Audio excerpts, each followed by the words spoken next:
Uttar Pradesh India का सबसे populated state. Uttar Pradesh की राजनीति ऐसा खेल जहां वोट से ज्यादा गोलियां चलती थी। यहाँ यूनिवर्सिटी के हॉस्टल से लेकर विधानसभा तक सब जगह सिर्फ एक ही दौर था, बाहुबली राजनीति। हरिशंकर तिवारी, वीरेंद्र प्रताप शाही, श्री प्रकाश शुक्ला और अतीक अहमद, इनके नाम सिर्फ नेताओं के नहीं बल्कि खौफ के प्रतीक बन गए। ये कहानी है उस दौर की जहां गैंगवॉर, कास्ट और टेंडर का राज था और जहां जेल के अंदर से भी चुनाव जीते जा रहे थे। इस लेक्चर में हम जानेंगे कि कैसे यूपी में बाहुबली कल्चर फैला और कैसे खत्म हुआ। हमारी स्टोरी शुरू होती है हरिशंकर तिवारी से। जन्म हुआ 5 अगस्त 1933 को गोरखपुर, उत्तर प्रदेश में। हरिशंकर तिवारी ने ग्रेजुएशन की पढ़ाई के लिए गोरखपुर यूनिवर्सिटी में एडमिशन लिया। 1960 से 70 के दशक में गोरखपुर यूनिवर्सिटी अपने एक्टिव स्टूडेंट यूनियंस और पॉलिटिकल मोबिलाइजेशंस के लिए मशहूर थी। पूर्वांचल और ईस्टर्न यूपी के अलग अलग जाति और कम्युनिटीज के स्टूडेंट्स यहाँ से निकलकर रीजनल पॉलिटिक्स में एंटर करते थे। स्टूडेंट्स इलेक्शंस और कैंपस पॉलिटिक्स काफी हीटेड और कॉम्पिटिटिव होती थी और ये अक्सर फ्यूचर पॉलिटिशियंस के लिए ट्रेनिंग ग्राउंड बन जाती थी। लेकिन उस टाइम तक स्टूडेंट इलेक्शन से पॉलिटिशियंस ही निकलते थे, बाहुबली नहीं। 70 के दशक में एक तरफ चल रहा था जेपी आंदोलन और उसी टाइम गोरखपुर यूनिवर्सिटी में उभरे दो चेहरे, एक हरिशंकर तिवारी और दूसरे बलवंत सिंह। ये एनवायरमेंट हरिशंकर तिवारी जैसे लीडर्स के लिए नेटवर्क और इन्फ्लुएंस बनाने का प्लेटफॉर्म बन गया और इसी का फायदा उठाते हुए हरिशंकर ने सभी ब्राह्मण स्टूडेंट्स को इकट्ठा किया और अपना एक नेटवर्क बनाया। इस तरह सपोर्टर्स के जरिए स्टूडेंट और यूथ ग्रुप्स को ऑर्गेनाइज किया जो आगे चलकर एक पॉलिटिकल बेस बन गया। दूसरी तरफ कास्ट थी राजपूत, जिसके नेता थे बलवंत सिंह। इसके बाद एक छात्र नेता तेजी से उभरे, नाम था रविंदर सिंह। रविंदर सिंह पूर्वांचल के एक प्रभावशाली युवा राजनेता और छात्र नेता थे। वे 1967 में गोरखपुर यूनिवर्सिटी के छात्र संघ अध्यक्ष रहे और बाद में 1972 में लखनऊ यूनिवर्सिटी के छात्र संघ अध्यक्ष भी बने। उनकी तेज तर्रार छवि और प्रभाव ने गोरखपुर और आसपास के क्षेत्रों में उन्हें लोकप्रिय बनाया।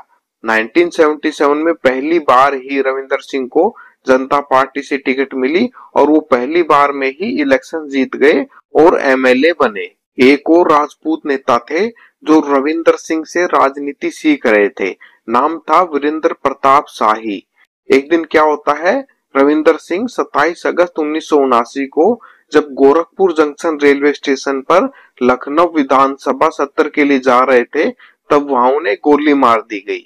इस हमले में उन्हें गंभीर चोटें आई और 3 दिन बाद 30 साल की उम्र में उनकी डेथ हो गई। रविंद्र की हत्या के बाद राजपूतों के लीडर बने वीरेंद्र प्रताप शाही और इस हत्या का आरोप लगा राइवल गुट यानी ब्राह्मण गुट पर और इस तरह ये जातिवाद बुरी तरह पूरे गोरखपुर में फैलने लगा। इस टाइम हरिशंकर तिवारी ब्राह्मण लोगों को एकजुट करके एक मजबूत लीडर बन रहे थे। इसके अलावा एक और घटना हुई जब राजपूत नेता बलवंत सिंह की हत्या हो जाती है और आरोप लगते हैं हरिशंकर तिवारी के करीबी रुद्र प्रताप पर। इसी घटना के बाद शाही और तिवारी गुटों के बीच गैंग वॉर स्टार्ट हो गई और इस तरह वीरेंद्र प्रताप और हरिशंकर तिवारी दोनों ही काफी फेमस हो गए और अपनी अपनी कास्ट के वोट बैंक को कंट्रोल करने लगे। इस तरह वो बाहुबली के साथ साथ एक नेता बनने के लिए पूरी तरह रेडी हो गए। राजनीति तो एक तरफ चल रही थी, लेकिन इसके पैरेलल चल रहा था बिजनेस, वो भी किसका, टेंडर्स पाने का। इस समय सरकार रेलवे में बहुत इन्वेस्टमेंट कर रही थी और इसके लिए टेंडर्स निकाले जा रहे थे। जैसे रेलवे में टेंडर्स और रोड ब्रिज टेंडर्स जैसे बहुत सारे टेंडर्स निकाले जाते थे और इनको पाने का मतलब होता था लाखों करोड़ों की कमाई। इन्हीं टेंडर्स को पाने की होड़ में गैंग वॉर्स होती थी। अब ये गैंग वॉर्स, पॉलिटिक्स, सब कुछ इन्हीं टेंडर्स के लिए होने लगा। इसी टाइम इन लोगों ने हथियार जुटाए और अपनी अपनी गैंग्स को मजबूत किया और टेंडर्स पाने की होड़ में लग गए और रोज गैंग वॉर्स होने लगी। इसी गैंग वॉर में बहुत लोग मारे गए दोनों साइड से। वहां के आम लोगों को रोज गोलियों की आवाज सुनने की आदत हो गई।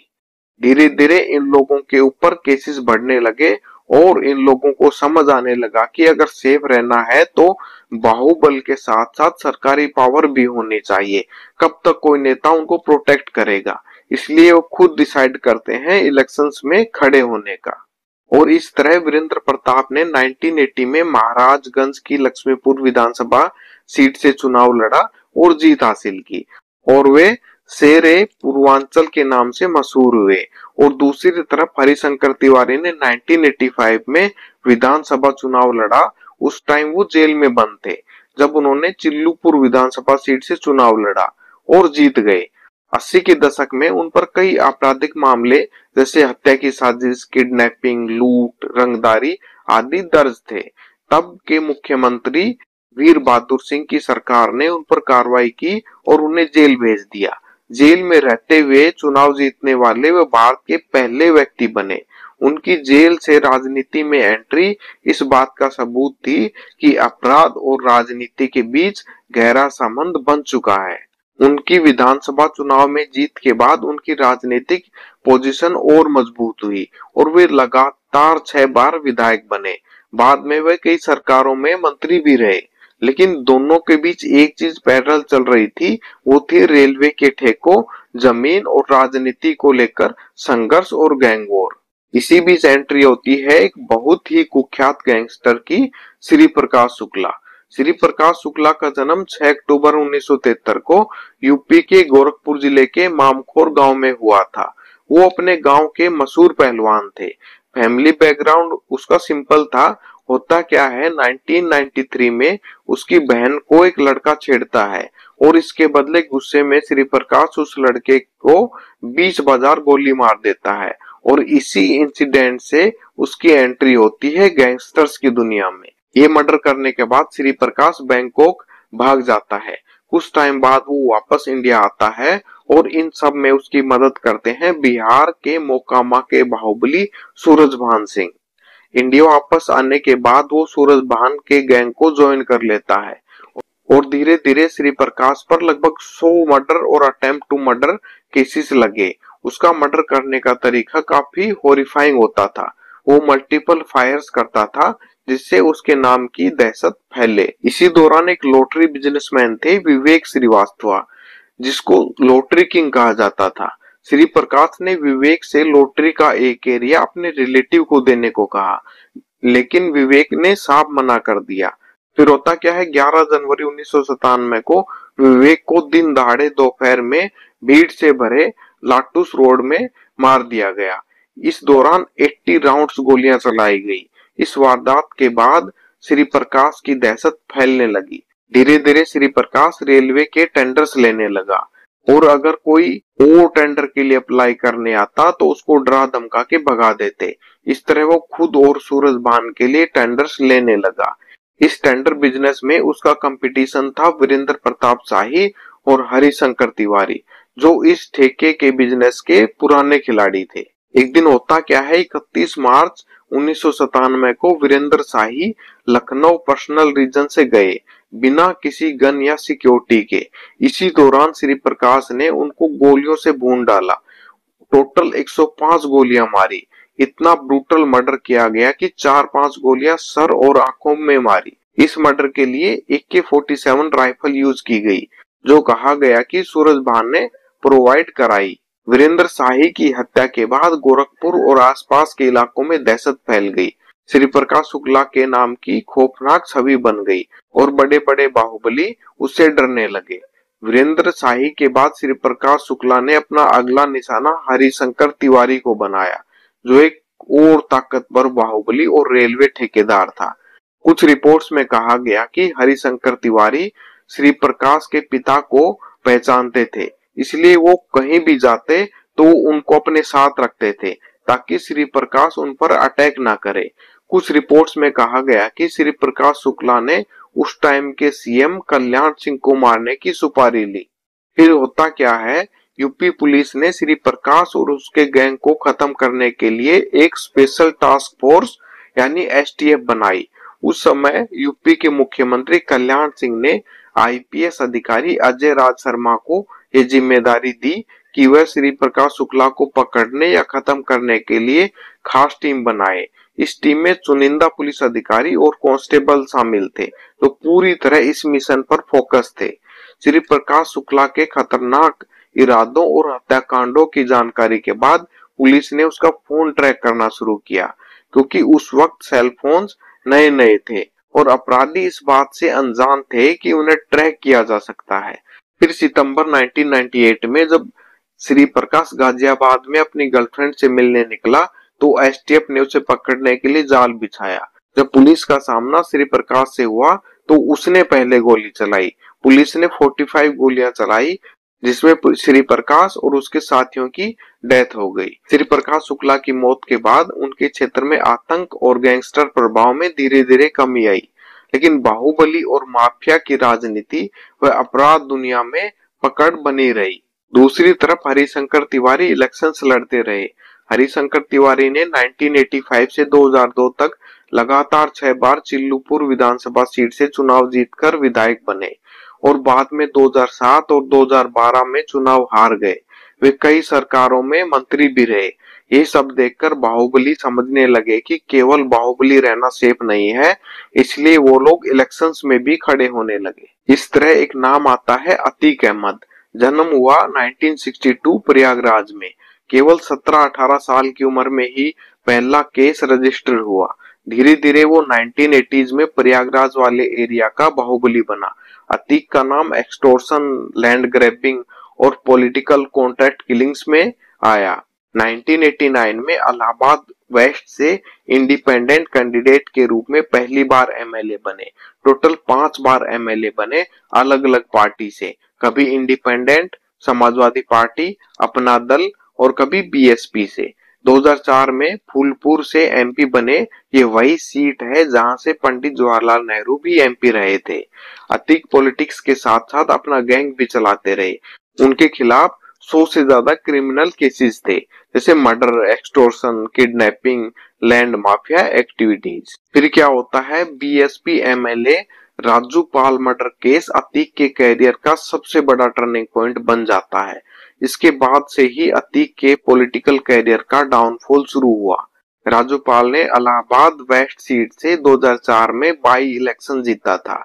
ये वही सीट थी जहां से अतीक अहमद लगातार 5 बार एमएलए बने थे, लेकिन 2004 में एमपी चुनाव लड़ने के लिए उन्होंने सीट छोड़ दी।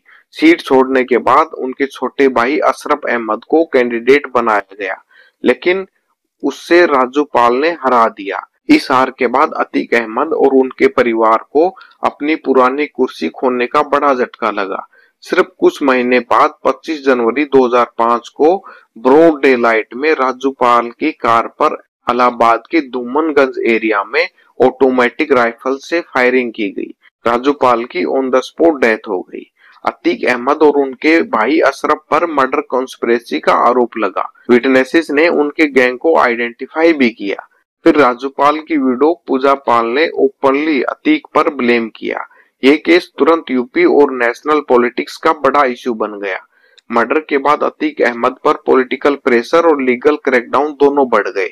2007 में पूजा पाल खुद बीएसपी से एमएलए बनी और इस केस को उसने लगातार उठाया।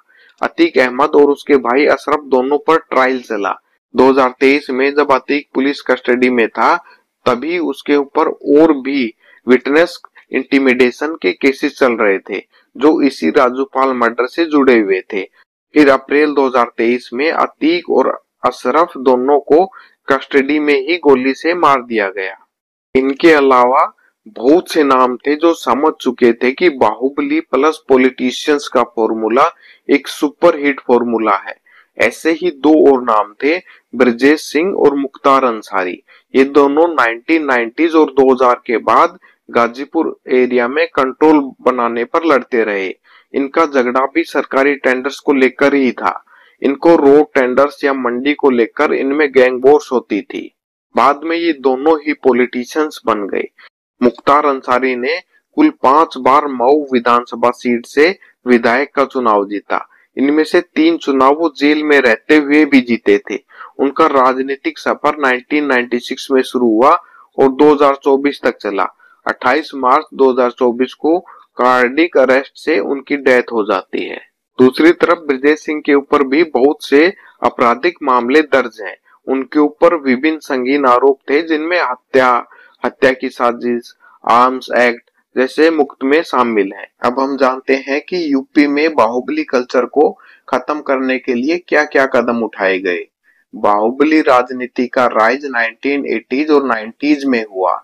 ये दौर यूपी के लिए एक टर्निंग पॉइंट था। ये वो टाइम था जब बाहुबली यानी दबंग और माफिया एलिमेंट्स खुद पॉलिटिक्स का हिस्सा बन गए। लॉज तोड़ने वालों के लिए उस समय कुछ कानूनी प्रोविजंस जरूर लाए गए, जैसे गुंडाज एक्ट 1970 और गैंगस्टर्स एक्ट 1986। लेकिन असली प्रॉब्लम थी कि पॉलिटिकल प्रोटेक्शन के छाते के नीचे बाहुबली इन एक्ट से बच जाते थे। फिर 2000 में जुडिशरी ने इंटरवेन किया।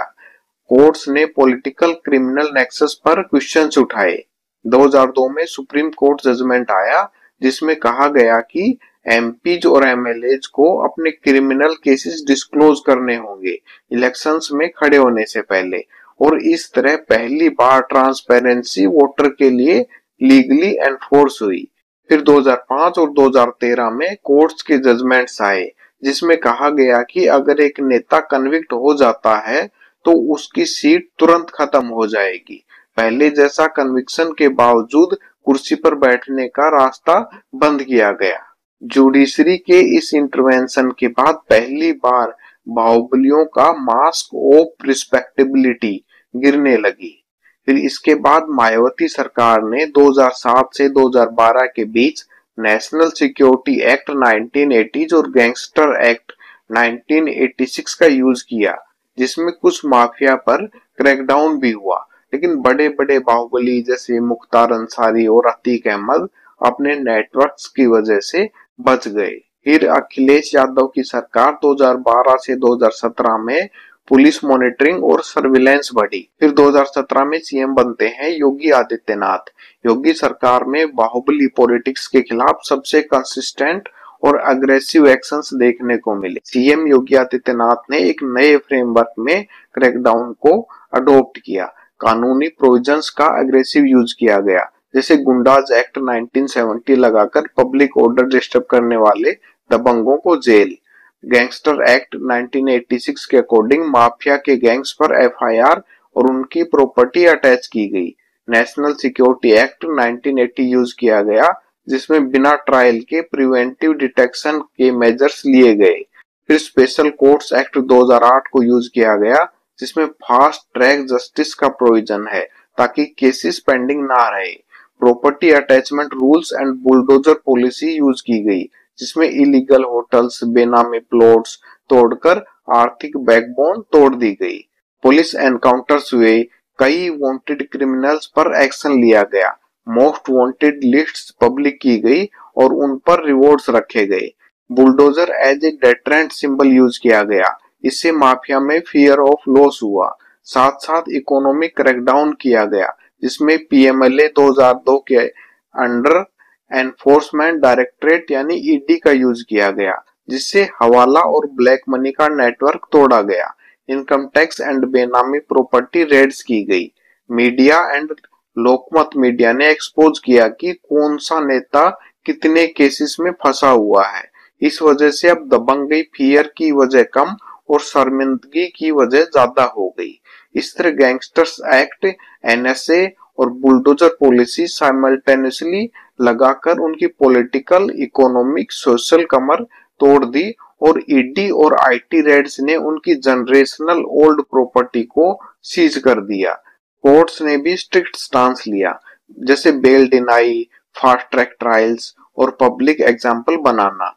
ये एक डिसाइसिव मैसेज बना कि बाहुबली का दौर अब खत्म हो रहा है। अगर हम आज की सिचुएशन देखें 2025 की, तो बाहुबली कल्चर पूरी तरह तो खत्म नहीं हुआ, लेकिन उसकी पॉलिटिकल और फाइनेंशियल बैकबोन टूट चुकी है। 1980s में जहां दबंग खुद पावर का सेंटर थे, आज वो पुलिस की टारगेट लिस्ट पर हैं। Law plus police action plus economic crackdown plus political reform plus media pressure, इन सब ने मिलकर एक मल्टी लेयर्ड डेटरेंस एक्टिव कर दिया है। क्वेश्चन ये है कि क्या बाहुबली कल्चर वापस लौटेगा? आप अपने विचार फ्रीली कमेंट सेक्शन में रख सकते हैं।